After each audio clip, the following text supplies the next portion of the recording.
Thank you, Mr. President. 45 days after Mindanao bore Tropical Storm Sendong's whiplash of death and destruction, we witnessed severely affected cities of Cagayan de Oro and Iligan pick up and rebuild the pieces of their people's shattered lives. For days, if not weeks, headlines screamed the cold statistics on the dead and the missing and the confluence of factors that led to the unspeakable disaster. 1,268 lives were lost, while 441,022 lives were affected by a single storm that crossed Mindanao in December every 10 years.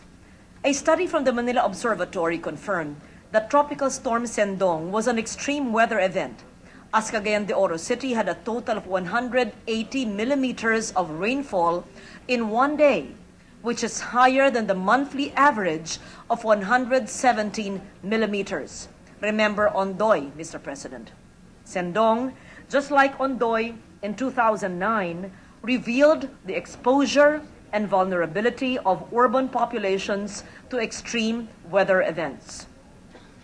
While the human losses are alarming, the economic damages are also disturbing. The National Economic and Development Authority estimates that of 59.23 billion pesos total direct and indirect losses caused by typhoons, floods, and landslides last year, 17.48 billion pesos was inflicted by Sendong alone.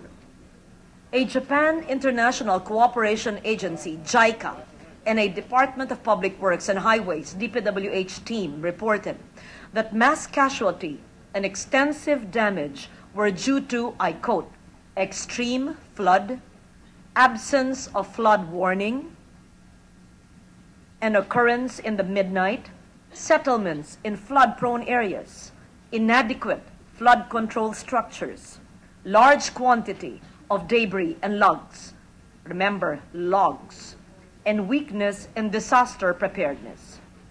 Without proactive mitigation and better land use planning, these types of extreme weather events will continuously mean more death, sickness, devastation, displacement, and unemployment. Mr. President, as we move from response and relief, which was the old process and the old attitude and behavior, the immediate acts of saving and preserving lives, into recovery and reconstruction, the phase of restoring and rebuilding lives, the real challenge we face is how to build back a better Mindanao. I am sure that not many understand what building back better means, but during the period of interpellation, I will be more than willing to explain this. This is a quote and a term that is frequently used by the United Nations ISDR. It will not be enough to build people's lives and communities to where they were before the disaster. We need to rebuild communities with the confidence that we are not just rebuilding the risks again. We need to ensure that reconstruction of homes and infrastructure will be in safer ground following sound construction standards. We need to soon restart and create livelihoods and restore normalcy in people's lives with a stronger sense of hope and confidence for the future. In a mission to explore opportunities for the United Nations support in reducing future risks in the coming recovery and reconstruction phase, the Special Representative of the UN Secretary General on Disaster Risk Reduction, the ASG, Ms. Margareta Wallstrom, visited the cities of Cagayan de Oro and Iligan last week. Allow me to comment on some of the assessments from this visit. As we enter the recovery and reconstruction periods, it was noted that NEDA had done a post-Sendong damage and loss assessment, useful for assessing infrastructure development, but the government decided to skip a social needs assessment. Are we confident that the social aspects for community recovery fully known? While we address infrastructure needs, equal attention must be given to the social needs of affected communities, including for alternative employment and livelihood opportunities. Related to schools and education, it was noted that there are over 100,000 students which may have been affected or who may have been affected by Sendong.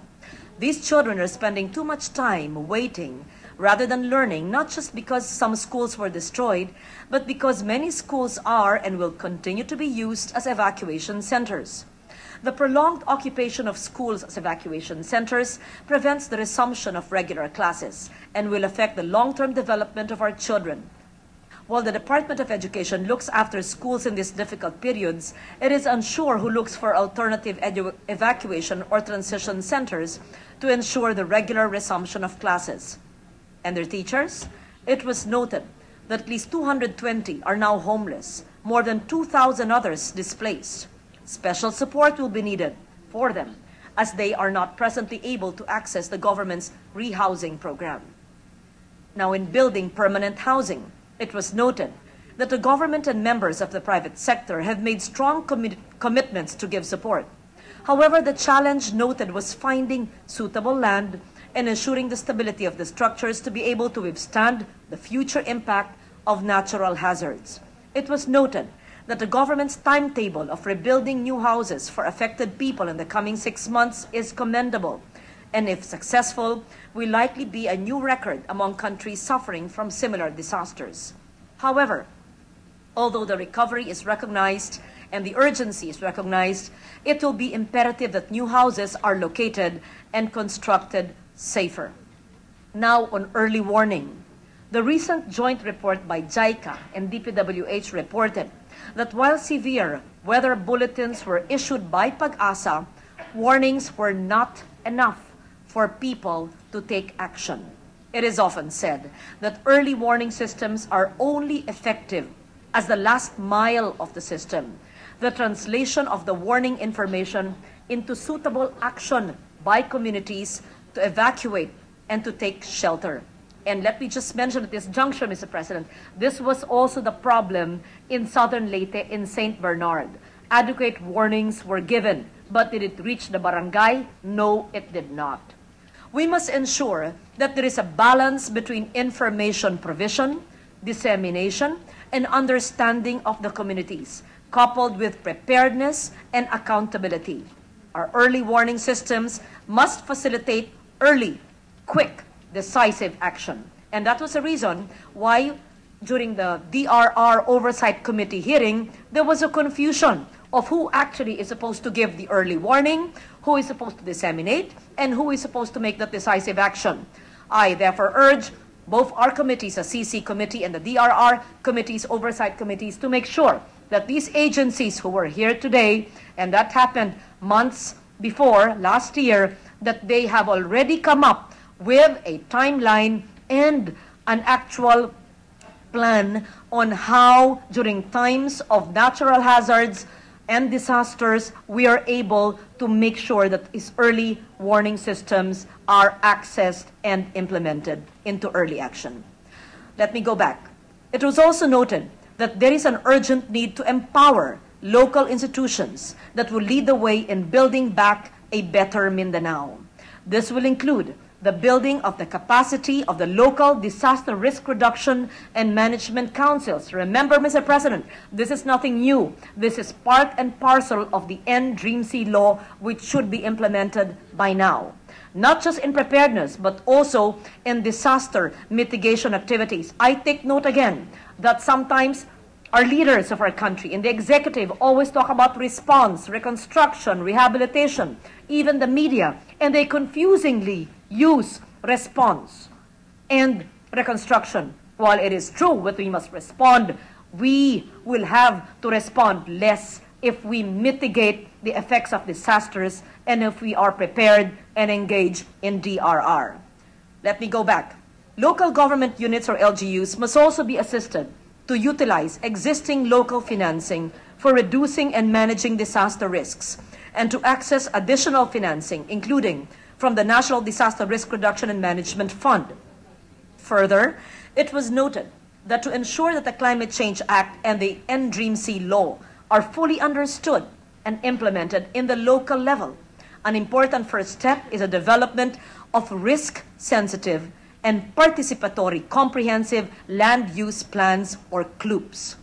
We need to remember that local governments are the first line of defense against disasters, and we need to capacitate them, to work with them, to ease administrative burdens where necessary so that they can take the necessary actions to reduce the impacts of disasters to the lives of people and communities. At this juncture, Mr. President, I commend and lend my full support to Senators Coco Pimentel and TG Gingona for planning in February a Mindanao summit to engage local government units and communities in CCA and DRR. And I will be more than willing to lend my knowledge, expertise, and experience in the local level.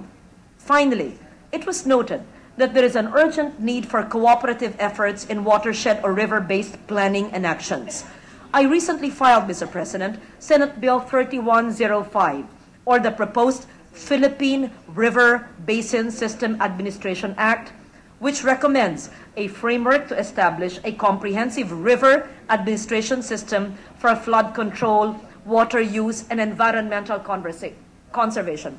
This will be referred, or has been referred, to Senator Escudero's Environment Committee and perhaps to the Climate Change Committee and to the Public Works Committee. And I hope that the Chamber will support this measure. This is akin to the Japan River Act, which actually sets the framework for all the river systems and the lakes and the water systems in Japan. Mr. President, we know that it is our choices, environmental degradation, and bad urban development that worsen the effects of disasters, in addition to the threats of climate change.